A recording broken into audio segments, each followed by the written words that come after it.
14절에서 16절까지 말씀입니다. 이제 제가 하나님의 말씀을 봉독하겠습니다. 하나님의 말씀을 경청하시기 바랍니다. 여호와의 말씀이 엘리야에게 임하여 이르시되 너는 일어나 시돈에 속한 사르밧으로 가서 거기 머물라. 내가 그곳 과부에게 명령하여 내게 음식을 주게 하였느니라. 그가 일어나 사르밧으로 가서 성문에 이를 때에 한 과부가 그곳에서 나뭇가지를 줍는지라.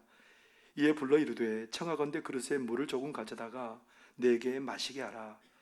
그가 가지러 갈 때에 엘리야가 그를 불러 이르되 청하건대 내 손에 떡 한 조각을 내게로 가져오라. 그가 이르되 당신의 하나님 여호와께서 살아계심을 두고 맹세하노니 나는 떡이 없고 다만 통에 가루 한 움큼과 병에 기름 조금뿐이라. 내가 나뭇가지 둘을 주어다가 나와 내 아들을 위하여 음식을 만들어 먹고 그 후에는 죽으리라. 엘리야가 그에게 이르되 두려워하지 말고 가서 내 말대로 하려니와 먼저 그것으로 나를 위하여 작은 떡 한 개를 만들어 내게로 가져오고 그 후에 너와 내 아들을 위하여 만들라. 이스라엘의 하나님 여호와의 말씀이 나 여호와가 비를 지면에 내리는 날까지 그 통의 가루가 떨어지지 아니하고 그 병의 기름이 없어지지 아니하리라 하셨느니라. 그가 가서 엘리야의 말대로 하였더니 그와 엘리야와 그의 식구가 여러 날 먹었으나 여호와께서 엘리야를 통하여 하신 말씀같이 통의 가루가 떨어지지 아니하고 병의 기름이 없어지지 아니하니라. 아멘. 이는 하나님의 말씀입니다. 잠깐 기도하겠습니다. 하나님, 위로의 하나님, 평강의 하나님, 능력의 하나님, 사랑의 하나님, 우리를 사랑하시고 이 귀한 예배 자리에 불러주셔서 저에게 아버지의 귀하신 말씀을 선포케 하시고 듣게 하시니 감사합니다.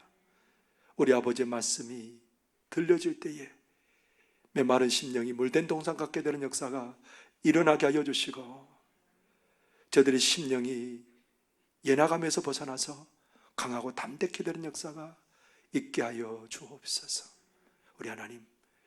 우리 하나님을 믿습니다. 광야에 길을 내신 하나님을 믿습니다. 사막에 강이 흐르게 하신 하나님을 믿습니다. 이 시간 우리의 심령에도 그 하나님을 신뢰하고 의지할 때에 그 기적을 경험하도록 도와주옵소서. 예수님 이름으로 기도하옵나이다. 아멘. 잘 오셨습니다. 우리 하나님의 사랑으로 축복하고 사랑합니다. 이번 코로나19를 경험하면서 사람들이 왠지 모를 두려움을 갖고 살기 시작했습니다. 오늘 이 자리에 나온 우리 성도님들은 어떤 두려움을 갖고 계셨나요? 어떤 사람들은 경제적인 두려움을 갖기 시작했습니다. 이번 일들이 생기다 보니까 경제적으로 어려움을 당한 사람들이 참 많이 생겼거든요. 그래서 어떤 사람들은 내가 열심히 일해서 이제 돈을 잘 저축해서 이런 어려움이 다시 닥쳤을 때는 내가 그래도 두려움 없이 어려움 없이 살겠다. 그렇게 마음을 먹은 사람들이 있더라고요. 어떤 사람은 건강에 대한 두려움을 갖고 있습니다. 우리 전라북도 지역은 비교적 확진자 수가 작은 그런 도이지요. 그런데도 불구하고 감기가 걸리면 무슨 생각이 먼저 드냐면 열이 나고 목이 조금 칼칼해도 내가 코로나 걸린 거 아니야? 저도 그런 생각 해봤습니다. 우리 성도님들은 그런 생각 안 해보셨어요? 몸 컨디션만 조금 이상해도 이거 혹시 코로나와 관련된 거 아니냐? 우리도 모르는 사이에 그렇게 두려움이 우리에게 찾아왔더라고요. 경제적이고 또 건강의 두려움만 있는 게 아니고 자녀들에 대한 두려움도, 가정에 대한 두려움도 만만치 않은 거죠. 한부모 가족 지원 사역을 하고 있는 도담 김미경 대표가 있습니다. 이 도담교회 사모님인데요. 이 사모님이 딸을 시집 보내고 딸을 시집 보냈는데 조금 후에 전화가 왔어요. 엄마, 남편이 나를 때려서 내가 못 살겠어. 그러니까 기도해 주면서, 야, 우리가 그 남편을 좀 변화시켜보자. 참아봐라. 그랬는데 남편이 또 폭력을 행사해서 친정에 왔습니다. 사모님 집에. 가슴이 덜컥하는 거예요. 야, 이게 어떻게 진행될까? 이 가정이 어떻게 될까? 너무 두렵고 염려스러워서 이런 일들이 떠나기를 기도하고 바랬는데 또 쫓겨왔어요. 3번이나 쫓겨왔길래 돌려보냈습니다. 이 딸이 아이를 가졌어요. 아이를 가졌는데 또 남편이 이 딸을 때려서 경찰서에 가보니까 맨발로 떨면서 그렇게 눈물 흘리고 있는 딸을 보게 된 거예요. 이 사모님이 딸을 집으로 데려오고 그때부터 이 딸은 한부모 가족이 된 거예요. 얼마나 답답하고 두려웠을까요? 사위에게 폭력을 당하는 딸을 보면서 얼마나 가슴이 무너져 내렸을까요? 임신을 하고 홀로 아이를 키울 딸을 생각하면서 답답하고 두렵고 억울하고 그게 가슴에 차고 넘쳐서 정말 괴로운 거죠.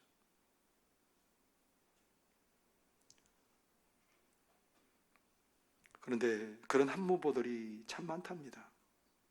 그 한부모들을 나 힘들어요 그렇게 말하고 싶고 도움을 받고 싶은데 그렇게 말할 사람도 없고 그런 환경도 안 되어서 그들을 위로하고 돕고 싶어서 이 한부모 가족을 위한 사역에 그렇게 들어가게 되었답니다. 지금 그 사모님의 딸은 양육비 소송을 걸고 있대요.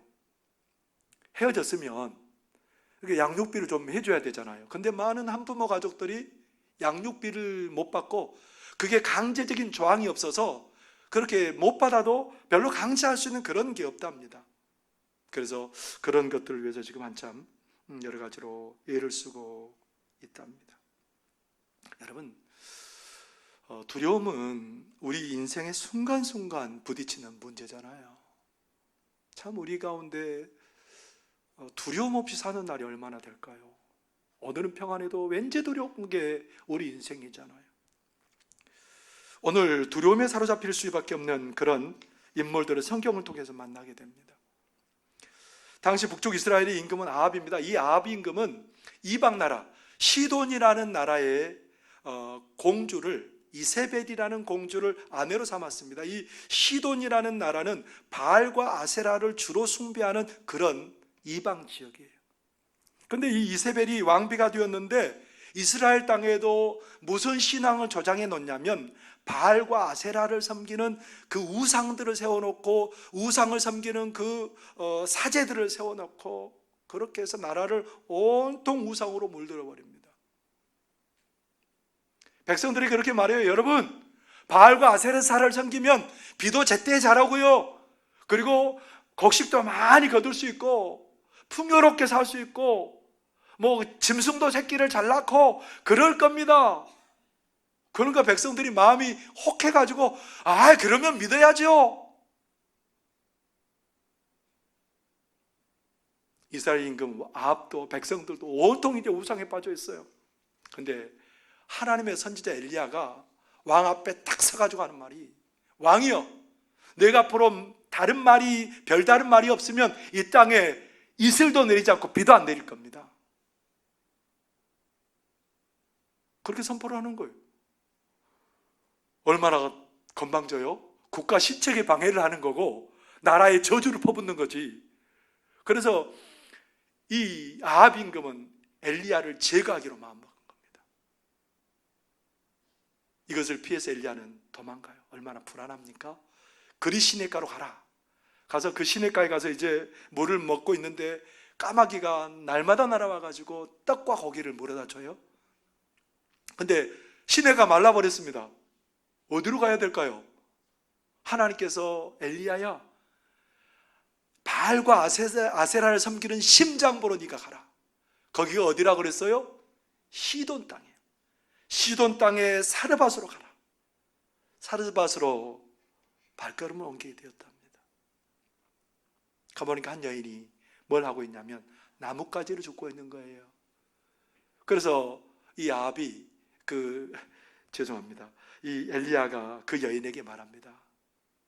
나한테 물 한 모금 좀 주시오. 그랬더니 이 여인이 물을 이제 가지러 가는데 그 물을 가지러 가는 이 여인에게 뭐라고 말하냐면 나에게 떡 하나만 만들어서 나에게 좀 먹게 해주시오. 그러니까 이 여인이 하는 말이 내가 하나님의 이름을 두고 맹세하지만 나에게는 떡 없습니다. 그리고 우리 집에는 지금 그 통에 밑바닥에 지금 가루가 조금 있는데 그거 한 움큼밖에 안 됩니다. 병에 기름이 있는데 바닥이고 거의 기름이 없습니다. 그래서 제가 이 기름 가지고 이 밀가루 가지고 가루 가지고 떡을 만들어서 우리 아들과 마지막 떡 먹고 이제 죽을랍니다. 이 여인의 말에는 극한 슬픔이 배어 있는 거예요. 두려움이 배어 있는 거예요. 그동안도 남편 없이 아이를 길러오는 게 얼마나 힘들었는지, 또 남편이 옛날에 뭐 그런 일들이 많았잖아요. 남편을 앞세우며 어떤 얘기를 많이 하면 네가 문제가 있기 때문이지, 네가 죄가 있기 때문이지, 그렇게 말하는 부분들도 많았잖아요. 그런 상처가 있어요. 그런 두려움도 채가지기 전에 이제 마지막이 되는 거예요. 얼마나 힘들고 얼마나 마음이 어렵고 두려움에 휩싸여 있는데, 근데 하나님의 은혜로 이 엘리야의 말도 했더니 계속해서 가루가 떨어지지 않고 기름이 떨어지지 않아요. 먹거리가 해결됐어요. 그런데 얼마 지나지 않아서 아들이 병을 앓더니 죽어버렸습니다. 자기의 목숨과 바꿔도 아깝지 않는 그 아들이 죽어버렸어요. 하나님의 선지자를 잘 대해줬는데, 지금 선지자가 우리 집에 있는데, 그래서 가장 좋은 방, 다락방을 그렇게 내어드렸는데 하나님이 완전히 외면하는 것 같아요. 하나님이 나를 바라보지 않는 것 같아요. 내 인생이 끝장난 것 같은 두려움이 이 여인에게 가득하게 된 겁니다. 어려운 고비 한번 넘었더니 더 어려운 고비가 이 여인에게 닥쳐와서 이 여인을 두렵게 하고 괴롭게 합니다. 이 엄청난 두려움에서 누가 이 여인을 건져낼까요? 두려움과 불안에 빠진 우리를 누가 건져낼까요? 고정욱이라는 작가가 있습니다. 이분은 돌 때 소아마비를 앓아서 걷지 못하게 되었어요. 6살 됐는데 엄마한테 물어보는 거예요. 엄마, 다른 아이들은 다 저렇게 뛰고 걸어다니는데 왜 나만 못 걸어? 그 엄마는 가슴이 메어서, 목이 메어서 말을 못하는 거예요. 점점 자라서 내가 뭘 잘못했는데 내가 이렇게 못 걷고 이렇게 살아야 되지? 그런데 어느 날 한 권사님이 이 아이 옆을 지나면서 얘야, 네가 하나님 믿으면 하나님이 고쳐주셔서 걷게 되기도 하고 나을 수 있단다. 그러니까 이 아이가 그 권사님의 말을 듣고 교회를 나가기 시작한 거예요. 하나님 고쳐주세요. 하나님 고쳐주세요. 뭘요? 하나님 응답해 주지 않으셨습니다. 학교에 들어가서 공부를 얼마나 잘하는지요. 체육만 빼놓고 전교에서 1등이에요.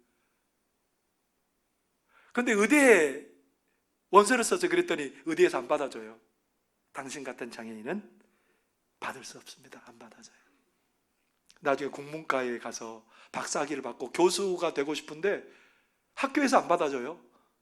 당신은 장애가 있어서 교수할 수 없습니다. 할 수 없이 신춘문예 이렇게 등단하려고 노력을 한 끝에 10년 만에 거기에 등단하게 되었습니다. 얼마나 힘든지. 다른 사람들은 그냥 그렇게 살아도 너무너무 쉽게 인생을 살아가는데 나는 이렇게 어렵게 살아간다고 너무너무 억울했습니다. 참 힘들고 하루하루를 살아가는데요, 어느 날 장애아를 소재로 해서 동화를 한 편 쓰게 됐어요. 장애아를 소재로 해서 동화를 한 편 쓰게 되는데 이게 엄청난 반응을 불러일으키는 거예요. 학교에서도, 도서관에서도, 기업에서도 이 작가의 만남 시간을 만들고 사인회를 만들고 강연을 요청하고 엄청난 거예요. 어느 날은 내 경기도 인근에서 한 초등학교에서 이분을 불러서 또 강연회를 하는데, 아이들이 막 휠체어 타고 나온 이 작가를 보면서 막 환호를 하는 거예요.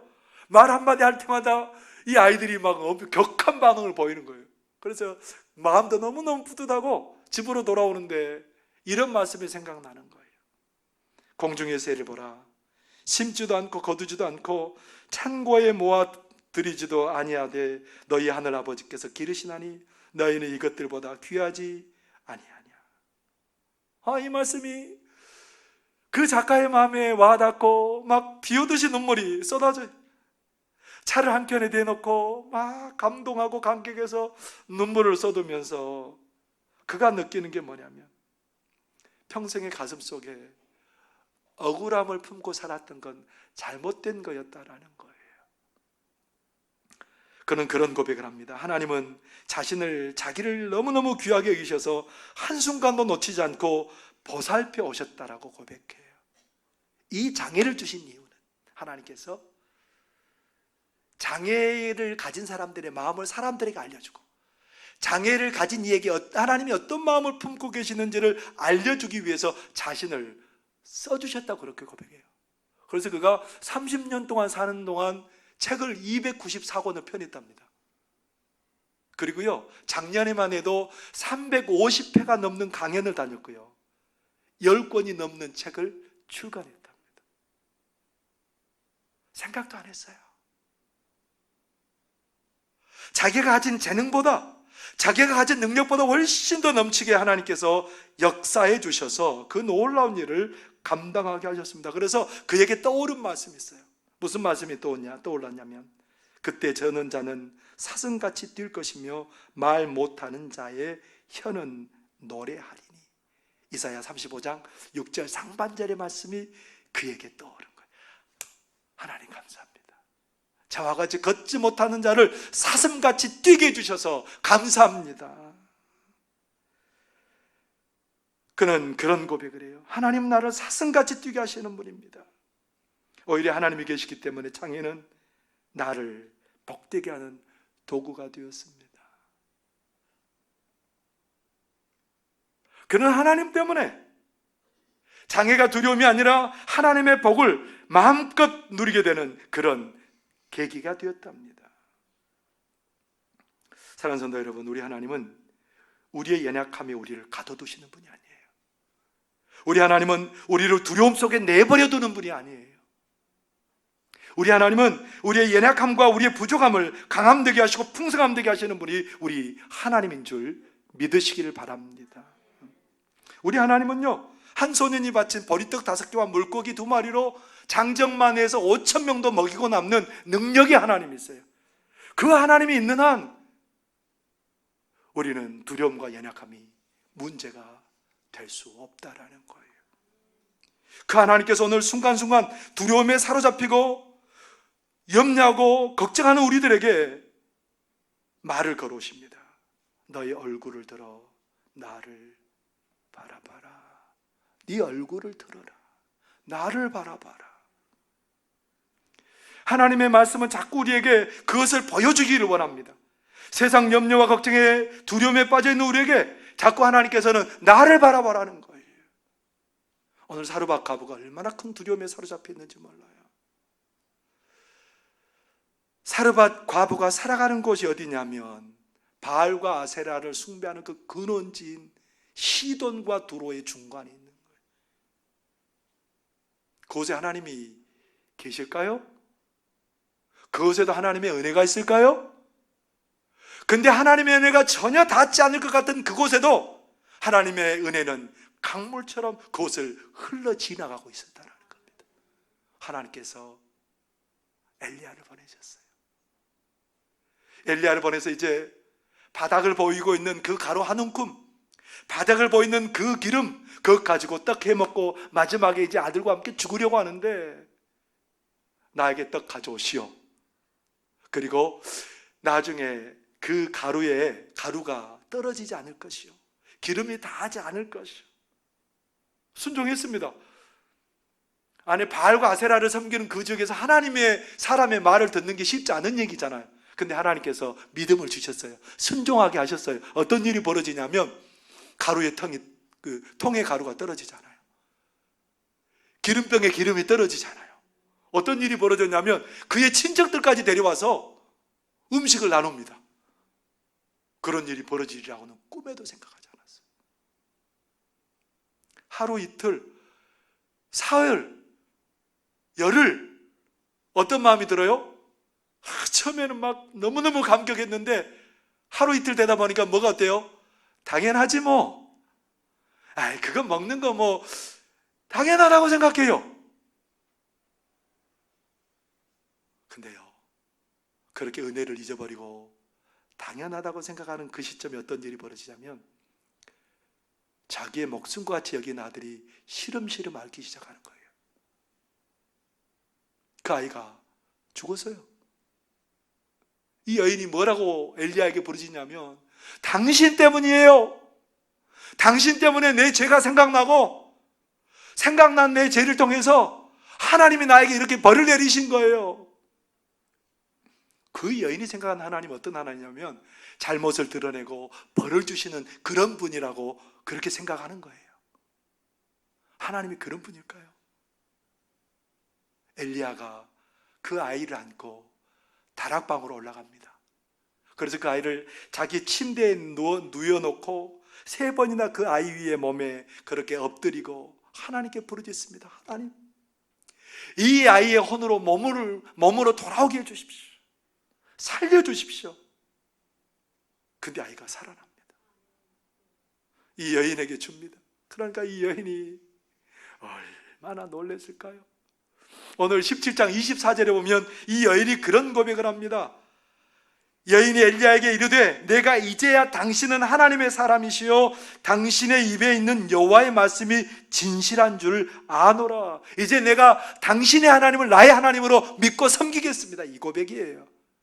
이제 그 하나님 사랑하며 살겠습니다. 이 고백이에요. 그가 생각하기를 하나님은 죄를 생각나게 하고 그 죄에 벌을 주신 하나님을 알았는데 그런 하나님이 아니라는 거예요. 하나님은 죽은 생명을 살리시고 세상을 주관하시고 하나님 안에서 평안과 기쁨과 복을 누리게 하기 위해서 하나님 그 일을 일으킨 거예요. 더 큰 기쁨 주기 위해서, 하나님을 더 잘 섬기도록 하기 위해서, 하나님의 은혜를 더 깊이 각인시키기 위해서 하나님은 이 놀라운 일을 만들어 놓으셨던 겁니다. 하나님께서요, 이 사르밧 과부가 두려움에 쌓여 있을 때 하나님이 이 여인에게 주신 말씀이 있어요. 엘리야를 통해서 주신 말씀이 뭘까요? 13절에 보면 엘리야가 그에게 이르되 두려워하지 말고 가라. 뭐라고 말씀하셨다고요? 두려워하지 말아라. 두려워하지 말아라. 우리 하나님께서 오늘 여전히 우리에게 두려운 가슴 부여잡고 있는 우리에게 뭐라고 말씀하십니까? 두려워하지 말라는 겁니다. 너희에게 예비한 놀라운 복이 너희를 기다리고 있다라는 겁니다. 하나님께서 우리에게 예비하신 복은 어떤 복일까요? 여러분, 가루의 통이 얼마까지 나왔으면 좋겠습니까? 한 달 정도 나오면 족하겠습니까? 기름이 한 달 내내 안 떨어지고 나오면 족하겠습니까? 여러분의 계산은 언제까지일까요? 근데 우리 하나님은 지면에 비가 내려서 곡식을 거둘 때까지 하나님께서 통에 가루가 떨어지지 않고 기름이 떨어지지 않게 하셨습니다. 3년 6개월 동안이요. 우리 하나님은 3년 6개월 동안만 우리를 그렇게 먹이시고 입히시는 하나님일까요? 우리 하나님 그런 분 아니에요. 우리 하나님이 200만 명이나 넘는 이스라엘 백성들은 40년 동안 하루도 빠짐없이 그들을 광야에서 먹이셨던 분이 우리 하나님인 줄 믿습니다. 40년이 아니에요. 400년이에도 우리 하나님의 백성들에게 하나님께서는 하나님의 가장 좋은 것들로 만족하게 하고 복을 베푸시는 하나님이신 줄 여러분들 믿으시기를 바랍니다. 그 하나님이 우리 하나님이에요.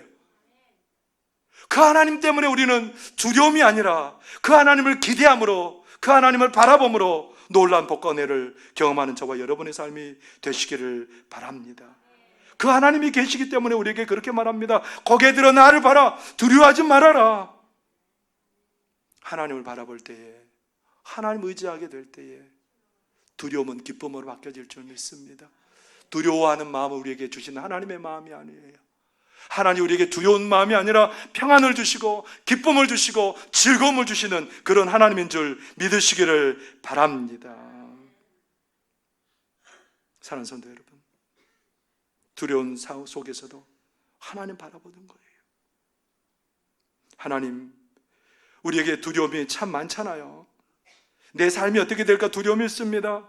내 가정이 어떻게 될까 두려움이 있습니다. 내 자녀가 어떻게 될까 두려움이 있습니다. 그러나 하나님은 내 삶을 향한 은혜를 예비해 놓고 계시고, 우리 가정을 향한 은혜를 예비해 놓고 계시고, 우리 자녀를 향한 놀라운 은혜를, 측량할 수 없는 은혜를 예비하고 계시는 줄 믿으시기를 바랍니다. 캐나다에 사는 박효숙 씨라고 있어요. 이분이 어릴 적 꿈이 뭐였냐면 작가였어요. 그런데 이제 결혼하고 그러다 보니까 꿈에서 자꾸 멀어진 삶을 살아가게 되었어요. 아이들을 낳고 안정된 삶을 살아가지만 왠지 공허하고요, 세상 모든 것이 시시하게 느껴졌어요. 그래서 예전에 가졌던 그 작가의 꿈을 다시 한번 실현해 보기로 하고, 막내 아이가 이제 초등학교 들어가기 전에 그 길을 이제 다시 걷기 시작합니다. 자기의 도움이 필요한 모든 손길들을 거절하고 밤새워서 글을 쓰기 시작합니다. 마치 자기가 유명한 작가라도 된 것처럼 그렇게 교만한 마음도 들었는데, 번번이 그렇게 공모전에 작품을 내지만 낙선했고 깊은 공허감과 우울감에 빠져 허우적거리게 됩니다. 왜 그렇게 되냐면, 그때 막 닥치는 대로 세상 책들을 막 보고 세상 소설들을 바라보면서 감정이입을 하고, 그러면서 그 가운데 자기 영혼이 병들었다고 그는 고백을 해요. 정서적으로 더욱 침체되고 피로를 무릅쓰고 계속해서 글을 쓰면서 쇠잔해에서 결국은 공황장애가 오고 우울증을 앓게 되었답니다. 목사님이 안타까워서 그 박효숙 씨를 찾아와가지고 기도해 주시더니 하나님 말씀을 읽으라는 거예요. 45년 모태 신앙생활을 해왔는데 하나님의 말씀을 정확하게 한 번도 읽어본 적이 없어요. 시편의 말씀을 읽기 시작하는데 그 영혼과 육신이 깨끗해지는 그런 은혜를 주십니다. 이제 하나님 말씀을 정독하면서 읽게 되는데, 하나님의 사랑으로 만족하지 못하고 세상 명예와 허탄한 것들의 마음을 빼앗겼던 지난 날들을 회개하게 되었습니다. 미가사의 말씀을 읽다가 그 말씀이 자기에게 살아 움직이며 들어옵니다. 나는 엎드러질지라도 일어날 것이요, 어두운 데 앉을지라도 여호와께서 나의 빛이 되실 것이미로다. 미가사 7장 8절의 말씀이 들어오는데 일어설 힘이 생겼고 다시 꿈을 꾸게 되었습니다. 세상에 지쳐 쓰러진 영혼들을 위한 글, 그들을 살리는 글을 쓰게 해달라고 하나님께 기도하기 시작했고, 그것을 자기 사명으로 붙들게 되었답니다. 하나님 안에는 회복과 평안이 있습니다. 무너진 인생이 세워지는 역사가 일어나게 될 줄 믿습니다. 무너진 목표가 세워지는 역사가 일어나게 되는 줄 믿습니다. 우리는 세상에서 내 입만 바라보고 세상을 바라볼 때 두려울 수밖에 없고 염려에 빠질 수밖에 없지만, 그럴 때마다 나를 바라보라고 하나님께서 우리에게 말씀하신 줄 믿습니다. 우리 하나님의 사랑은 온 세상을 품고 남고요, 우리 하나님의 능력은 모든 것들을 다 덮고도 남는 능력으로 우리의 삶 가운데 역사하실 줄 믿습니다. 나를 바라보라는 거예요. 그 하나님 놀라운 은혜를 예비하고 계시다라는 거예요. 내 삶에, 내 자녀들에게, 내 가정에, 내 사업의 터전에 놀라운 은혜를 예비하고 계실 줄 믿습니다. 그러하게 두려워하지 말고 염려하지 말고 오직 하나님을 신뢰하고 의리함으로 평안 가운데 나가는 그런 저와 여러분의 삶이 되시기를 바랍니다. 기도하겠습니다. 사랑하신 하나님 아버지, 은혜와 선을 감사합니다. 우리 하나님께서는 나를 바라보라 말씀하셨습니다. 두려워하지 말고 나를 보라. 하나님, 우리 얼굴 들어, 우리의 눈을 들어 오직 능력이 하나님을 바라보게 해주시고 사랑이 하나님을 바라보게 하여 주시옵시고, 하나님 강물처럼 은혜를 흘려보내시는 그 하나님을 저희들이 사모하게 하여 주옵소서. 하나님을 바라볼 때 우리의 삶이 물된 동산 같게 하여 주시옵시고, 시온의 대로가 활짝 열려지게 하여 주시옵시고, 홍해와 같은 사건을 만날지라도 홍해까지도 가르시고 역사하신 하나님을 만나는 그런 우리들의 삶이 되도록 도와주옵소서. 시간이 갈수록, 세월이 갈수록 간증할 것들이 넘쳐나는 우리들의 삶이 되도록 역사하여 주옵소서. 예수님 이름으로 기도하옵나이다. 아멘. 찬송